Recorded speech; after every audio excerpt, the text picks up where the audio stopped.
4장 1절에서 6절에 있는 말씀입니다. 느헤미야 4장 1절에서 6절에 있는 말씀, 제가 한 절, 여러분들이 한 절 읽도록 하겠습니다. 제가 먼저 읽겠습니다.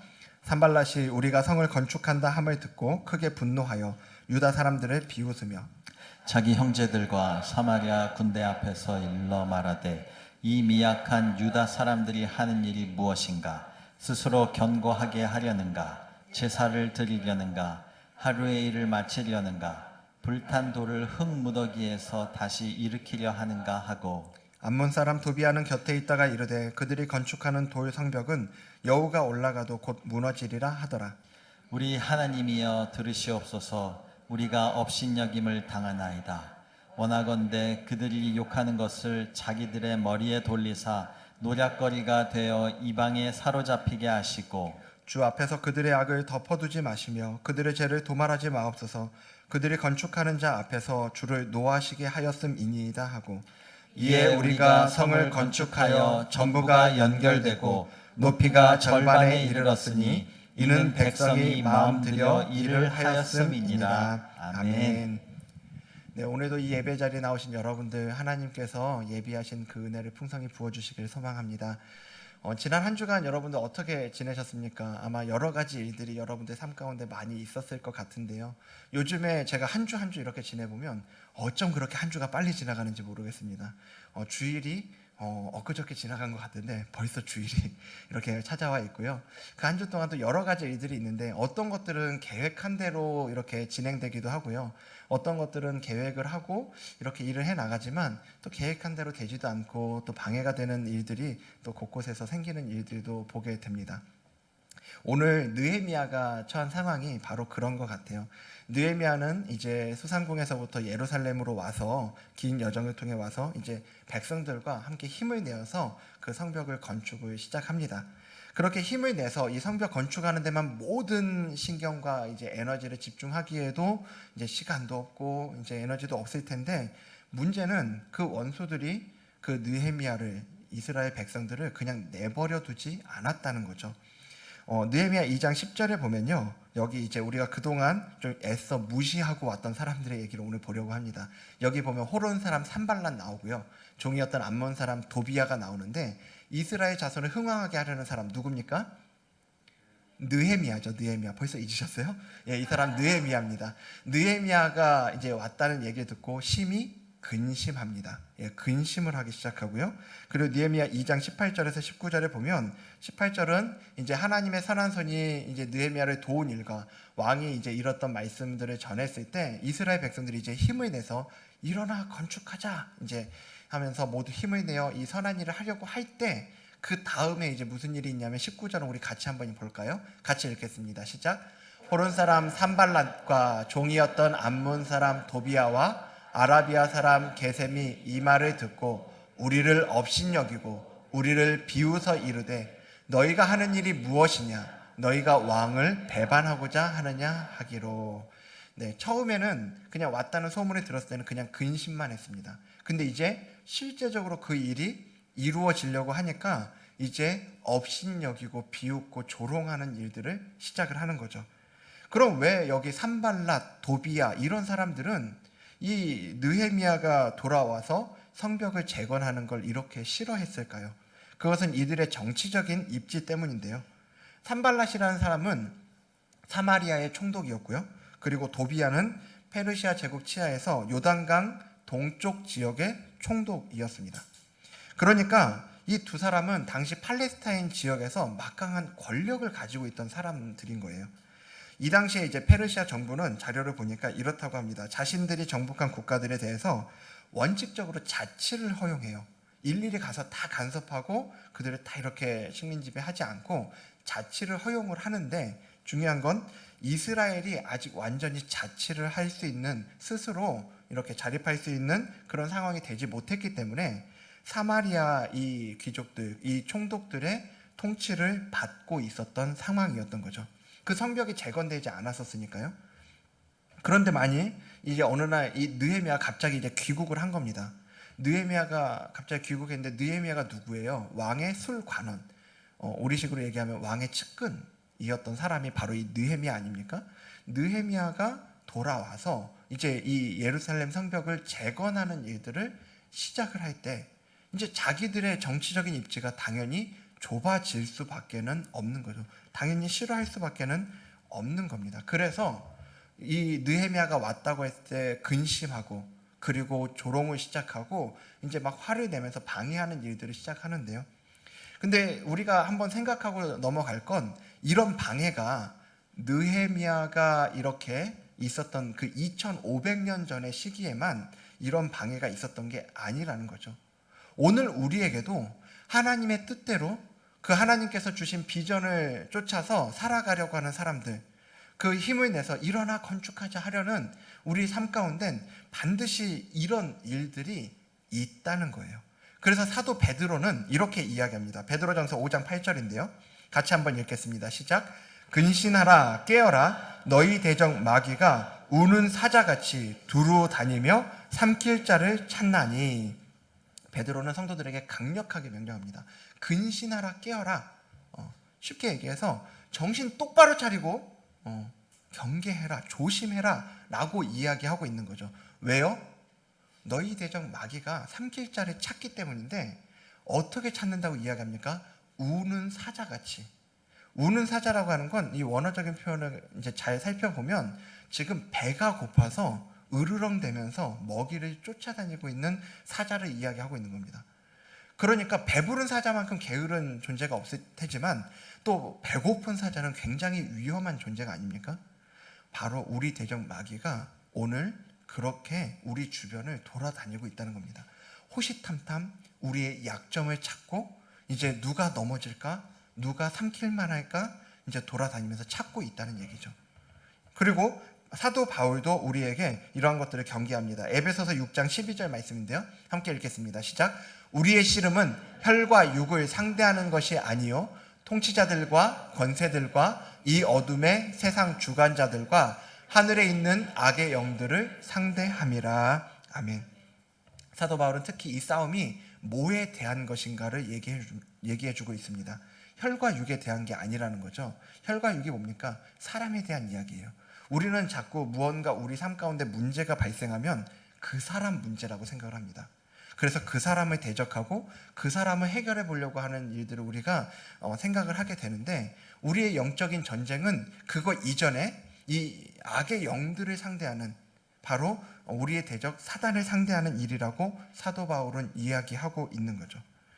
무엇보다 이제 분명한 건 우리에게 이 싸움이 있다라고 하는 걸 베드로도 그리고 바울도 우리에게 말해주고 있다는 거예요. 우리 마음 같아서는 없으면 좋겠어요. 그렇죠? 예, 이런 거 없으면 좋겠습니다. 뭔가 우리가 일하려고 하면 그냥 그 일만 열심히 하면 옆에서 방해하는 일들이 없으면 너무 좋겠어요. 그런데 성경은 분명하게 우리에게 얘기해주고 있는 거죠. 있다. 그 방해가 있고 그 영적인 싸움이 있다 말해주고 있는 겁니다. 아니 여기 느헤미야와 예루살렘 공동체 입장에서도 마찬가지였을 거라고 생각이 돼요. 사실 집 한두 채도 아니고 성벽을 예루살렘 전체 그 성벽을 재건하는 일인데 들어가는 에너지가 이만저만하겠냐고요. 그런데 거기에만 에너지를 쏟아도 부족한 상황에 원수들의 공격까지 지금 있는 겁니다. 그래, 중요한 건 오늘 우리가 확실하게 기억해야 합니다. 내가 아무리 원치 않아도 그 방해는 있을 거라는 겁니다. 오늘 하나님의 뜻대로 살아가고 싶으십니까? 말씀에 순종하며 하나님의 비전이 나의 꿈이 되어서 그렇게 살아가기를 원하십니까? 그렇다면 그 길 가운데는 반드시 방해가 있을 거라는 것을 염두에 두셔야 합니다. 그게 있을 거라는 걸 기억하고 그 길을 가는 사람과 그런 것들을 애써 무시하며 현실 도피라고 그러죠. 애써 우리의 시선을 회피하면서 갔다가 갑자기 기습을 당할 때 우리의 대처는 달라질 수밖에 없습니다. 그래서 무엇보다 우리는 먼저 그 싸움이 당연히 있을 거라는 거. 지금 이미 그 공격이 시작됐을 수 있어요. 여러분들 삶 가운데. 여러분 요즘 누가 유달리 여러분들의 그 신경을 긁고 있는 그 사람이 있지 않습니까? 예. 남편인지 자식인지 모르겠지만 근데 여러분 그것들이 단순하게 사람과 사람의 관계로 생각하기 이전에 여러분들의 영적인 싸움 가운데 있는 해방이라고 하는 걸 먼저 염두에 두시고 기억하시면 좋을 것 같습니다. 그럼 그 공격들이 이제 어떻게 들어오는지도 우리가 한번 좀 볼까요? 오늘 산발랏은 어떻게 이 예루살렘 공동체를 공격하고 있는지 한번 보겠습니다. 1절과 2절에 있는 말씀인데요. 산발랏이 우리가 성을 건축한다 함을 듣고 크게 분노하여 유다 사람들을 비웃으며, 2절은 우리 같이 한번 읽죠. 시작. 자기 형제들과 사마리아 군대 앞에서 일러 말하되 스스로 견고하게 하려는가? 제사를 드리려는가? 하루의 일을 마치려는가? 불탄 돌을 흙무더기에서 일으키려는가 하고. 네, 여기 2절 좀 보여주십시오.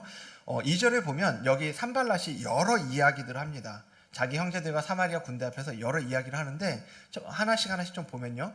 이 미약한 유다 사람들이 하는 일이 무엇인가? 예, 어떤 유다 사람들이요? 미약한 유다 사람들이요. 지금 이 유다 사람들, 예루살렘 공동체가 원래 어떤 존재였는지를, 원래 어떻게 살아가고 있었는지를 끄집어내고 있는 거예요. 지금 애써 힘내서 달려가려고 하고 힘을 내서 일어나 건축하자 하고 있는 이 예루살렘 공동체에, 야, 너 그거 아니잖아. 너 원래 140년 동안이나 그 성벽 무너진 거 그대로 방치해두던 놈들이잖아. 이제 와서 뭐 한다고 그래. 이제 와서 너네가 그거 한다고 뭐가 달라지겠어. 지금 이 얘기하고 있는 거예요. 지금 너네가 뭐 하려는지 알고는 하냐? 지금 너네가 감당할 수 있는 것 같아? 이런 지금 공격들을 시작하고 있는 겁니다. 두 번째 볼까요? 스스로 견고하게 하려는가? 제사를 드리려는가? 이거는 지금 무슨 얘기냐면 그 미약한 유다 백성들을 이제 이야기하지 않았습니까? 그러니까 야, 너네가 지금 스스로 견고하게 하려는가? 감당할 수 있겠어? 이 얘기입니다. 이 얘기는 이 원어적으로 보면요. 너네 감당되겠어? 감당할 수도 없는 일을 시작하면서 우리가 보통 무언가 마음에 결단을 하고 해봐야지 할 때가 언제죠? 보통 언제 그렇습니까? 예배 드릴 때 그렇지 않습니까? 예배의 자리 가운데 우리가 마음을 심기일전해서 그래 다시 해봐야 되겠다 이 생각하지 않습니까? 근데 뭐라고 이야기합니까? 스스로 견고하게 하려는가? 제사를 드리려는가? 아니 감당도 안 되는데 예배만 드린다고 뭐가 달라지겠어? 기도만 한다고 되겠어? 지금 이 얘기를 하고 있는 겁니다. 하루의 일을 마치려는가? 여기 성벽 건설은 당연하죠. 하루 이틀 만에 되는 일이 아닙니다. 그냥 하루 이틀 열심히 애써서 될 것 같으면 몸이 으스러져라 해서 반짝 해보겠어요. 근데 그게 아니고요. 하루 이틀 만에 되는 일이 아닌데, 야, 그거 하려면 지금 하루 이틀에 되는 일이 아니고 얼마나 긴 시간을 거기에 에너지를 쏟아붓고 노력을 해야 되는데 너 그거 할 수 있겠어? 감당할 수 있겠어? 아니야, 못할 거야. 지금 너네 지금까지도 못해 왔는데 지금 너네가 잠깐 느헤미야가 너네를 꼬드겨가지고 잠깐 정신 팔린 거야. 안 돼. 하다가 말걸. 여러분 어디서 많이 듣던 소리들 아닙니까? 여러분들 안에서 수도 없이 들어왔던 이야기들 아닙니까? 불탄 돌을 흙무더기에서 다시 일으키려는가? 불탄 돌은 성벽을 건축할 때 다시 쓸 수 없는 그런 돌을 얘기하고 있는 겁니다. 그걸 흙무더기에서 다시 일으키려는가? 한마디로 이거 되지 않을 법한 것들을 지금 하려고 하냐 이 얘기를 하고 있는 거죠. 지금 이 산발랏은 무슨 얘기하고 있는 겁니까? 지금 산발랏이 이야기하고 있는 모든 건요, 안 될 만한 걸 다 얘기하고 있는 거 아니에요? 지금 안 될 이유들을 다 이야기하고 있는 거 아닙니까? 여러분들이 하나님의 뜻대로 살아보려는 그 한 발자국을 떼기 시작했을 때, 뭔가 그 마음을 먹고 시작하려고 할 때, 그 비전에 함께 꿈꾸기 시작할 때 여러분들 안에서 이런 소리들이 들리지 않던가요? 우리 안에 안 될 이유가 수백 가지가 떠오릅니다. 이래서 안 될 것 같고, 이래서 안 될 것 같고, 나 지금까지도 그렇게 안 살아왔는데 어떻게 되겠어? 지금 산발랏은 그들이 이 예루살렘 공동체가 성벽을 재건하지 못할 만한 모든 이유들을 다 끄집어내서, 그게 혼잣말입니까? 아니요. 아까 이야기했잖아요. 자기 형제들과 사마리아 군대 앞에서. 지금 여기 산발랏이 하는 얘기들은 이제 누구에게 흘러갈 겁니까? 이 자기 형제들 사마리아 군대들의 입을 통해서 유다 백성들에게 계속해서 흘러갈 거예요. 한 번 들리고 두 번 들리고 세 번 들리고 자꾸만 반복해서 그들의 마음을 꺾는 일들을 시작을 할 겁니다. 옆에 도비아라는 사람은, 이 도비아라는 총독은 옆에 있다가 한 소리 더 뜨죠. 암몬 사람 도비아는 곁에 있다가 이르되 그들이 건축하는 돌 성벽은 여우가 올라가도 곧 무너지리라. 예. 누가 올라가도요? 여우, 여기 이제 우리에는 이제 한 마리인지 두 마리인지 모르지만 원어적으로는 분명히 한 마리입니다. 여우 한 마리만 올라가도 무너질 거라는 거예요. 무슨 이야기예요? 산발랏이 이 공동체 자체를 공격했다고 한다면, 너네 안 돼, 이 얘기했다고 한다면, 이 도비아는 너네가 그렇게 애써 봐야 그게 아무 가치가 없을 거야 라고 이야기를 하고 있는 거죠. 형편없는 일이야. 너네가 하려는 게 그렇게 가치 없고 형편없는 일이라는 걸 이야기하고 있는 거죠. 이와 같은 산발랏과 도비아의 조롱은 분명히 이들의 형제들과 그 군대들을 통해서 여론을 형성했을 거고요. 그래서 느헤미야와 여기 예루살렘 공동체에게까지 흘러갔을 겁니다. 여러분, 지금 이 상황이 어떤 상황인지를, 이 느헤미야 입장에서요, 어떤 상황인지를 좀 생각을 해보셔야 돼요. 지금 느헤미야가 처음부터 우리가 생각을 해보면요, 수상궁에서 이 땅에 대한 이야기를 듣고 속이 이제 시끄러지기 시작했습니다. 마음이 막 무너지고 하나님 앞에 기도하면서부터 이 일을 이제 준비를 했죠. 그렇게 애써서 기도하면서 이 땅에 와서 이미 무기력해져 버린 140년 동안 성벽이 무너진 상태로 방치해두고 있었기 때문에 그냥 우리는 이렇게 살아가나 보다 하고 있었던 그 사람들의 마음속에 하나님의 비전, 하나님의 뜻을 전하고 하나님의 비전을 전하면서 불을 일으키고 이제서야 모두가 일어나 건축하자라는 이 한 마음으로 건축을 시작했는데, 근데 그 마음을 무너뜨리고 있는 거예요. 그 마음을 무너뜨리려는 공격들이 들어오고 있는 거죠. 여러분, 차라리 우리가 어떤 일들을 할 때 물리적으로 어떤 공격들이 있을 때는 차라리 낫습니다. 그런 것들은 좀 감당해 볼 법해요. 제일 어려운 게 뭐냐면 마음이 무너지면 아무것도 못해요.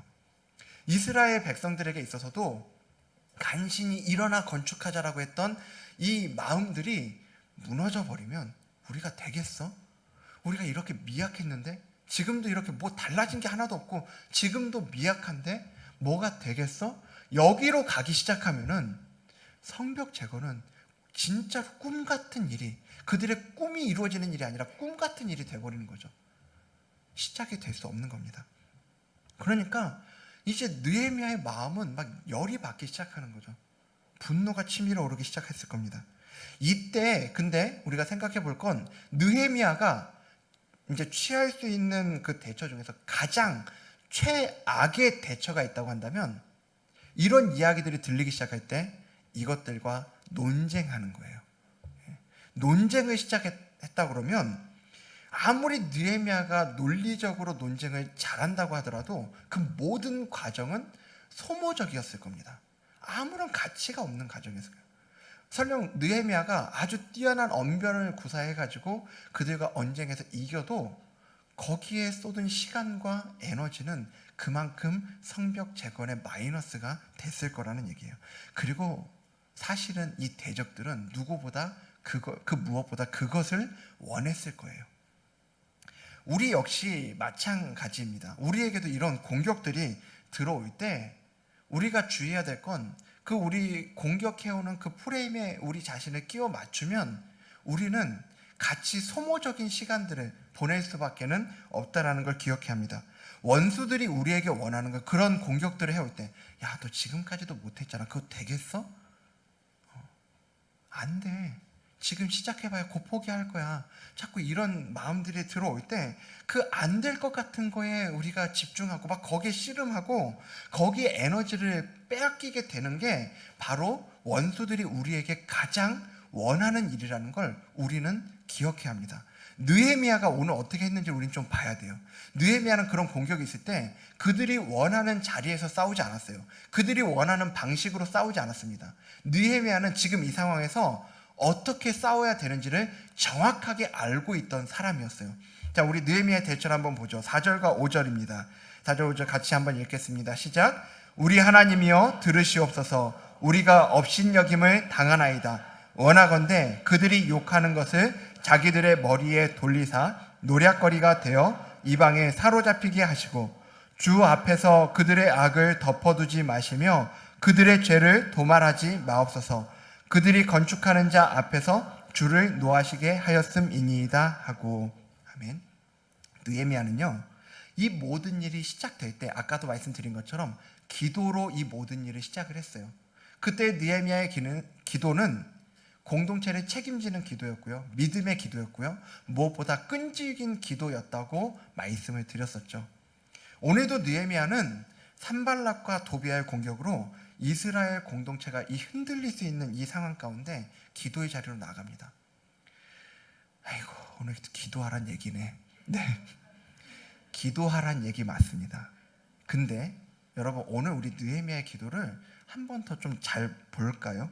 오늘 느헤미야의 기도가 조금 이상하지 않습니까? 산발락과 도비아의 행위를 하나님께 고발하고 있는데요, 내용이 뭔가 점잖지가 않아요. 예. 그들이 욕하는 것을 자기들의 머리에 돌리라는 표현이나 노략거리가 되어서 사로잡히게 해달라는 거나, 이런 표현들을 보면요, 무슨 얘기, 이거 쉬운 얘기로 무슨 얘기예요? 하나님 저놈들 좀 망하게 해주세요. 이런 기도 해도 돼요? 이렇게 기도해도 되는 겁니까? 예수님께서 그러셨잖아요. 원수를 용서하라고 말씀을 하셨고, 용서할 때 언제까지 용서하라고 그랬어요? 7번씩 70번이라도 용서하라고 말씀하셨잖아요. 네. 근데 지금 여기 기도를 보면은 저주를 내리고 있고 심판을 요청하는 이런 기도를 하고 있단 말이에요. 여러분, 지금 이런 기도 해도 될까요? 당연히 여기선 되니까 성경에 나왔겠죠. 근데 지금 우리가 느헤미야를 볼 때는 이런 기도 되겠다 이렇게 생각할 수 있는데, 제가 질문을 좀 바꿔볼까요? 오늘 여러분은 이런 기도를 하고 계십니까? 이렇게 기도하고 계세요? 아니, 여러분들에게 제가 누구 저주하라고 얘기하는 거 아니고요, 그 얘기가 아니라, 잘 보세요. 아까 말씀드렸잖아요. 느헤미야가 지금 왜 이렇게 막 마음을 토해 놓으면서 기도를 하고 있어요? 지금 속이 답답해 미치겠거든요. 간신히 이 이스라엘 공동체를 그 마음을 세워놨는데 저 망할 놈들이 지금 이렇게 지금 여론을 조성하고 공격을 시작했어요. 마음을 무너뜨리려고 하고 있다고요. 지금 느헤미야 입장에서는 얼마나 속이 터지냐고요. 지금 마음 같아서는 당장 군대를 이끌고 가서 싹 죽여 없애버리고 싶은 마음이 그 마음 가운데 있는 거예요.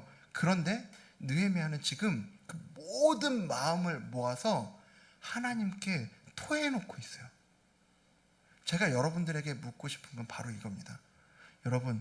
여러분들은 여러분들의 마음을 있는 그대로 하나님께 토해놓고 계시냐는 거예요. 성경은 위기 가운데 있는 우리 믿음의 선조들이 곳곳에서 오늘 느헤미야와 같이 마음을 토해놓는 기도로 하나님 앞에 나아가는 모습을 보여줍니다.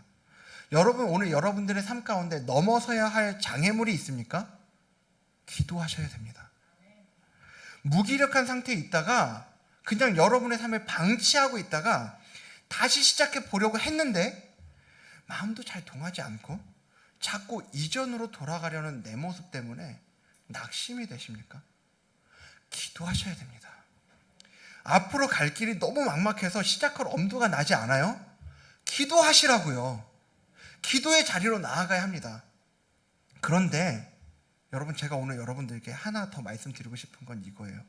혹시 그렇게 기도해야 되는데, 그렇게 기도해야 되는 우리의 기도가 너무 점잖은 건 아니냐는 거예요. 여러분들에게 막 소리 지르면서 돌아다니면서 기도하라고 그러는 건 아닙니다. 근데 제가 신방을 하면서요, 많은 성도님들께 이런 이야기를 들어요.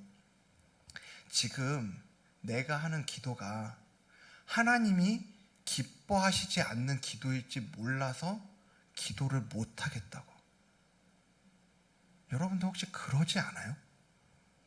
우리 대부분이 기도해야 한다라고 할 때 이래야 된다고 생각하는 게 있어요. 우리 모두가 동의하는 얘기일 거예요. 들어보세요. 여러분, 우린 기도할 때 하나님 뜻대로 기도해야 합니다. 아멘이십니까? 아니, 아멘 하셔야 돼요. 예, 이건 아멘을 하셔야 되는 얘기입니다. 다시 할게요. 예, 여러분 기도하실 때 하나님 뜻대로 기도하셔야 됩니다. 네, 아멘이죠. 근데 여러분 우리가 여기서 놓칠 수 있는 게 뭐냐면, 빠질 수 있는 함정이 뭐냐면, 우리가 이 하나님 뜻대로 기도해야 된다라는 이것을 정답으로 너무 빨리 가지고 와요. 이걸 정답으로 너무 빨리 갖고 와요. 이걸 정답으로 너무 빨리 가지고 오면 무슨 일이 발생하는지 압니까? 아까 드렸던 말씀이요. 기도가 안 돼요. 기도를 못 해요. 왜냐하면 지금 내가 하려고 하는 이 기도가 하나님 뜻인지 아닌지 모르겠거든요.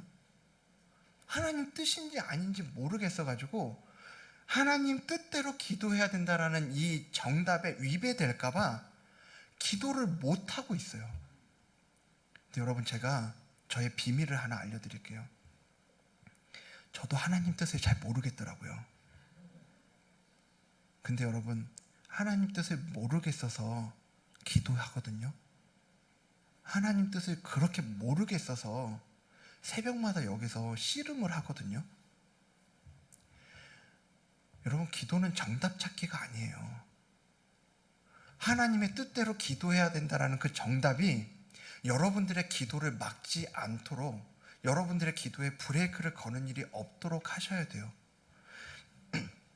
여러분, 오늘 누가 들어도 그 모범 정답 같은 기도가 아니면 기도 못하는 분들이 여기에 많이 계실 거라고 생각이 돼요.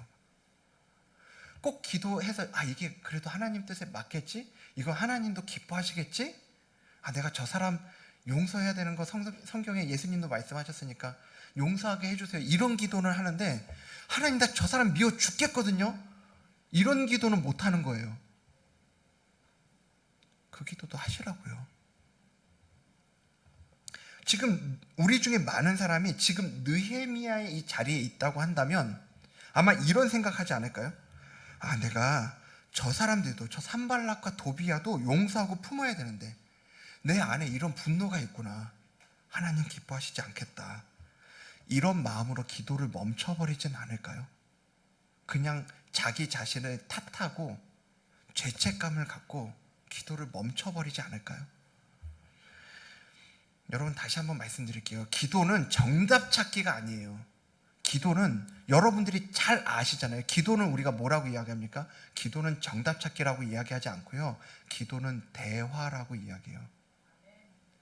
누구하고의 대화죠? 하나님하고의 대화잖아요. 하나님하고의 대화. 여러분, 어느 누가 대화할 때 정답만 얘기해요. 정답만 이야기하는 관계? 대화를 하는데 정답만 이야기해야 되는 관계? 여러분, 그건 절대로 건강한 관계일 수 없죠. 그건 관계를 맺고 있다고 얘기할 수 없어요. 여러분, 우리가 누군가와 관계를 맺고 그 관계가 건강하면 건강할수록 정답이 아닌 얘기를 정말 많이 합니다.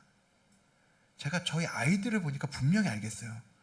우리 아이들은 저에게 정답을 얘기할 때보다 정답이 아닌 걸 이야기할 때가 훨씬 많아요. 저에게 어쩜 그렇게 제가 할 수 없는 거를 많이 요구하는지. 그래서 저도 얘기합니다. 못한다고, 안 한다고 얘기합니다. 그래도 얘기해요. 왜요? 아빠니까요. 저하고 그런 아빠와 자녀의 관계를 맺고 있으니까요. 여러분, 기도가 정답 찾기가 아닌 대화라고 하는 걸 정확하게 보여주는 성경의 한 장면이 있어요. 마가복음 14장입니다. 마가복음 14장 36절, 잘 아시는 장면일 텐데요. 같이 한번 읽겠습니다. 시작. 이르시되 아빠 아버지여, 아버지께는 모든 것이 가능하오니 이 잔을 내게서 옮기시옵소서. 그러나 나의 원대로 마시옵고 아버지의 원대로. 모두 잘 아시는 겟세마네 동산에서의 기도죠. 이 다음에 예수님에게 무슨 일이 있었습니까? 십자가에 달려 돌아가셨잖아요. 지금 여기 이 잔을 내게서 옮겨달라는 얘기는 무슨 얘기예요? 그러니까 그 십자가를 안 지게 해달라고, 십자가에 못 박히지 않게 해달라는 기도예요. 이거 너무 고상하게 풀지 않으셔도 돼요. 예수님 지금 그 기도 하신 거예요. 십자가 안 지을 수 있으면 안 지게 해주세요. 여러분, 만약에 예수님이 이 십자가를 져야 된다라고 하는 것이 그게 정답이라는 걸 아셨을까요? 모르셨을까요? 그게 하나님 뜻이라는 걸 아셨을까요? 모르셨을까요? 네, 이건 우리가 정확하게 알 수 있죠. 아셨어요. 제자들한테도 몇 번이나 얘기하셨는데요. 그런데 예수님 지금 기도하시잖아요.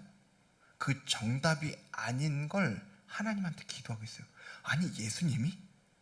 하나님의 뜻을 그렇게 잘 아셨던 예수님이 하나님의 뜻이 아닌 걸 이렇게 기도하신다고? 근데 여러분, 그냥 기도하신 것도 아니고요. 그냥 기도하신 것도 아니고, 이 기도를 어떻게 하신 줄 아세요? 땀방울이 핏방울처럼 떨어지도록 그 사력을 다해서 하나님 제발, 하나님 제발, 제발 십자가 안 지게 해주세요. 그렇게 기도하셨다니까요. 여러분, 그 예수님이 이렇게 기도하실 수 있었던 근거가 바로 예수님의 이 기도 안에 있어요. 예수님이 지금 누구에게 기도하셨다고요? 아빠, 아버지요. 그냥 하나님 아니죠. 하나님 이렇게 해주세요 안 했어요. 아빠, 아버지요. 아빠, 아버지요. 아빠라고 부를 수 있는 그 대상에게 예수님은 땀방울이 핏방울이 될 것처럼 그렇게 기도하셨어요. 여러분, 위기의 상황에서 또 답답함을 안고 문제가 되는 그것들을 가지고 기도하며 나아갈 때 너무 점잖 빼지 마세요. 너무 점잖게 정답 같은 기도만 하지 않으셨으면 좋겠습니다. 그게 아니고 여러분들의 마음을 토해놓는 기도를 하셨으면 좋겠어요. 여러분들의 마음을 있는 그대로 가지고 나아가는 그 기도가 있을 때, 여러분, 그게 될 때 비로소 그때 하나님과의 대화가 시작이 돼요. 여러분들이 먼저 정답을 자꾸 찾고 그 여러분들 안에서 정답 같은 얘기만 하고 있고 정답 아닌 것 같은 건 가리고 그러면서 여러분들이 기도를 하게 되면 대화가 되질 않아요. 대화가 되질 않아요. 여러분들의 마음을 하나님께 쏟아 놓으실 수 있으면 좋겠습니다. 여러분들의 마음을 하나님께 있는 그대로, 우리 아빠, 아버지께 있는 그대로 토해 놓으면서 기도하셨으면 좋겠습니다. 그렇게 할 때 하나님과의 대화가 시작이 되고요. 하나님과의 관계가 살아있는 관계가 되기 시작해요. 하나님과의 관계가 그냥 성경 속의 하나님, 우리 부모님의 하나님, 교회에서 신앙생활 좋아 보이는 저 권사님, 저 장로님, 저 집사님들의 하나님이 아니라 오늘 나의 하나님, 나의 아빠, 아버지가 되기 시작한다고요. 그래서 오늘 우리가 그 기도의 자리로 나아가셨으면 좋겠습니다. 오늘 말씀의 결론을 맺겠습니다. 6절 말씀 같이 읽도록 하죠. 6절 같이 읽겠습니다. 시작. 이에 우리가 성을 건축하여 전부가 연결되고 높이가 절반에 이르렀으니 이는 백성이 마음들여 일을 하였음이니라. 아멘. 네, 성이 건축이 됐어요. 성이 건축이 됐는데 드디어 전부가 연결이 됐습니다. 그래서 높이가 이제 아직 다 된 건 아니고 높이가 절반에 이르렀다고 하는데, 여러분 그 여기 다음에 나오죠. 이는이라는 이게 무슨 말이죠? 왜냐하면 이런 뜻이잖아요. 이는 다음에 나온 말 때문에 이게 이루어졌다는 얘기예요. 이는 왜요? 백성이 마음 들여 일을 하였습니다. 이게 원어적으로는, 문자적으로는 백성들에게 의욕으로 가득 찬, 그 일할 의욕으로 가득 차 있었다는 말이에요. 마음이. 아까 봤잖아요. 아까 이야기했잖아요. 산발락과 도비아가 여론을 조성해서 그토록 하려고 했던 게 뭐라고요? 백성들의 마음을 무너뜨리는 일이었어요. 그래서 하다가도 멈춰버리게, 아예 때려치우게. 그런데 지금 이스라엘 백성들의 마음이 지켜진 거예요. 그 마음이 지켜졌어요. 오히려 하나님께서는 이 공사가 시작될 때 그들이 가졌던 그 열정과 에너지가 유지되고 성벽 재건에 집중될 수 있게 하셨어요. 이게 어떻게 가능했을까요? 6절 제일 앞에 있는 두 글자만 읽어보죠. 두 글자만 읽겠습니다. 시작. 이해. 여기 이해라는 표현이요, 원어적으로도 이 이해라는 표현은 우리말로도 그렇지만 원어적으로도 이것은 이 뒤에 있는 것들이 어떻게 이루어졌냐, 이 앞에 있는 게 있었기 때문에 이 뒤에 있는 게 이루어졌다라고 알려주고 있는 거예요. 요 앞에 뭐가 있었어요? 지금 우리가 봤던 느헤미야의 마음을 쏟아놓는 그 기도, 그의 마음을 쏟아놓는 그 기도가 있을 때 이에 하나님이 그의 응답하심으로, 역사하심으로 백성들의 마음을 지켜주셨고, 그 백성들의 마음을 지켜주셨을 뿐만 아니라 그의 에너지가 성벽 재건에 집중될 수 있게 하셔서 이에 우리가 성을 건축하여 전부가 연결되고 곳곳이 무너져서 심지어는 길도 막아버렸던 그 예루살렘 성벽이 건축이 돼서 즉 모든 성벽이 연결이 되었어요. 할렐루야. 여러분, 기도한다고 뭐가 달라질까요? 달라진다는 거예요. 기도하면 달라진다는 거예요. 우리의 마음을 쏟아놓는 그 기도의 자리, 정답만 찾는 기도의 자리가 아니라 우리의 마음을 쏟아놓는 그 기도의 자리 가운데 하나님 응답하신다는 겁니다. 반복해서 예레미야 33장 3절을 말씀드리면, 너는 내게 부르짖으라 내가 내게 응답하겠고 내가 알지 못하는 크고 비밀한 일들을 너에게 보여주리라 말씀하셨습니다. 여러분, 부르짖는 기도의 자리로 나아가시길 바랍니다. 새벽에 나와서 우리 지금 새벽 예배 계속 하고 있어요. 새벽 기도의 자리, 여러분 나오세요. 제발 나오세요. 어떤 분들이 나오시냐면 집에서 기도 안 되는 분들은 이 자리로 나오세요. 집에서 기도 되시는 분들은 집에서 기도하셔도 돼요. 하지만 여러분 집에서 기도가 안 되실 것 같으면 나오세요. 시간을 들이시고 마음을 들여서 이 자리에 나와서 기도하세요. 여러분, 제가 해봤거든요. 코로나 터져서 온라인으로 예배 드릴 때 집에서 새벽 예배 다 드려봤어요. 안 돼요. 안 돼요. 제가 해봤는데 온라인으로 아무리 말씀의 은혜 받아도 그 다음에 제 마음을 쏟아놓으며 기도하기가 정말 쉽지 않더라고요. 근데 새벽에 제가 기도하는데 제가 뭐가 그렇게 은혜가 되겠어요? 근데 새벽에 이 자리에 앉아서 제 마음을 하나님께 자꾸 얘기해요. 제 마음의 답답함을 자꾸 얘기해요. 하나님, 너무 답답해요. 하나님, 도와주세요. 하나님, 살려주세요. 하나님과 대화하고 있어요. 여러분, 그 대화의 자리로 여러분을 초청합니다. 여러분, 그리고 아까 전에 제가 광고도 했지만 우리 기도실에 이제 본격적으로 운영을 합니다. 거기 앞에 시트지가 지금 가시면 아주 빈칸이 많을 거예요. 여러분들 이름이 들어갈 공간이 아주 많이 있습니다. 여러분 이름 적으세요. 이름 적으시고 기도를 작정하세요. 기도를 작정할 때 내 마음도 쏟아놓게 됩니다. 그냥 되는 대로 기도해볼까? 그냥 어느 날 그냥 그 소파에 앉아서, 어느 날 갑자기 그냥 식탁에 앉아서 기도나 해볼까? 여러분, 그 자리에서 얼마나 우리의 마음이 쏟아질 수 있을까요? 얼마나 우리의 마음이 하나님께 나아갈 수 있을까요? 여러분, 그 자리를 찾으세요. 꼭 여기 안 나오셔도 돼요. 근데 나오시면 조금 더 잘 될 거예요. 기도의 자리를 찾으시고 기도의 시간을 찾으세요. 그리고 그 자리에서 여러분들의 마음을 쏟아 놓으셔야 돼요. 특별히 도전합니다. 우리 순장님들, 부장님들, 섬기시는 분들은 누구보다 더 기도의 자리로 나오셔야 돼요.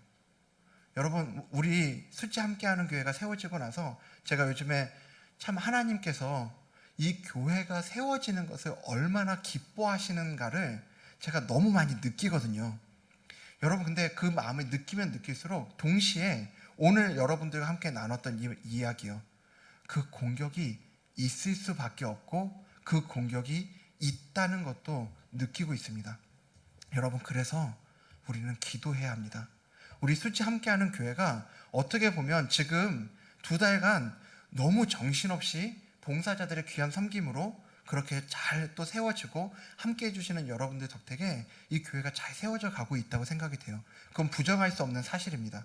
하지만 여러분, 우리가 여기서 우리의 마음을, 영적인 긴장을 내려놓을 때 우는 사자처럼 우리 주변을 돌아다니고 있던 마귀는 우리의 영혼을 삼킬 겁니다. 그래서 조금씩 우리가 알지 못하는 사이에 우리의 마음들이 무뎌지게 만들 거고요. 이 처음에 시작되었던 은혜의 감격들은 식어지게 만들 거고요. 우리가 언제 그렇게 은혜 받았냐 싶게 조금씩 그 은혜가 사라지게 만드는 게 바로 사단의 방법이라고 하는 걸, 사단의 공격이라고 하는 걸 기억하셨으면 좋겠습니다. 대비해야 됩니다. 기도로 대비해야 됩니다. 우리의 마음을 하나님께 쏟아놓는 자리로 나아갑시다.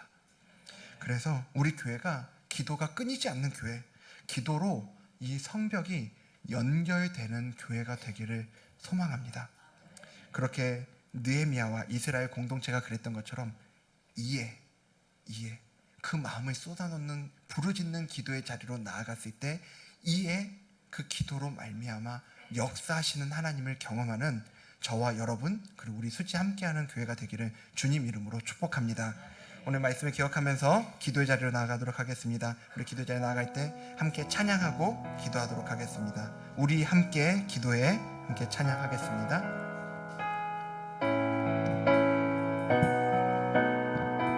우리 함께 기도해.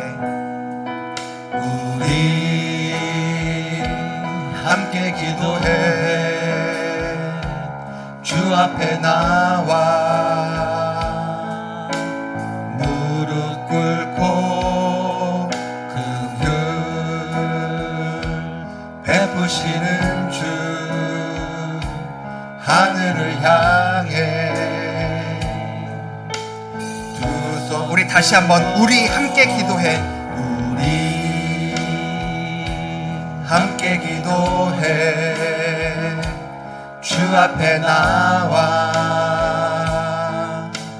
무릎 꿇고 긍휼 베푸시는 주 하늘을 향해 다시 한번 우리의 마음을 모아 우리 함께 기도해. 우리 함께 기도해. 주 앞에 나 우리 마음에 무릎을 꿇기 원합니다. 무릎 꿇고 긍휼을 베풀어 주시는 주 하나님께서 우리에게 긍휼을 베풀어 주셔야 합니다. 불쌍히 여겨 주셔야 합니다. 하늘을 향해 두 손. 하늘 문이 열리고 하늘 문이 열리고 은혜의 빗줄기 이 땅 가득 내리도록 마침내 주 오셔서 은혜의 빗줄기 우리 위에 부신 하늘 문이 열리고 하늘 문이 열리고 은혜의 빗줄기 이 땅 가득 내리도록 마침내 주 오셔서 은혜의 빗줄기 우리 위에 하늘 문이 열리고 하늘 문이 열리고 은혜의 빗줄기 이 땅 가득 내리도록 마침내 주 오셔서 은혜의 빗줄기 우리 마지막으로 고백합시다. 하늘 문을 열어주소서. 하늘 문이 열리고 은혜의 빗줄기 이 땅 가득 내리도록 마침내 우리 주님 오셔야 합니다. 마침내 주 오셔서 그의 빗줄기 우리 위에 부시도록 우리 다시 한번 기도하며 나아가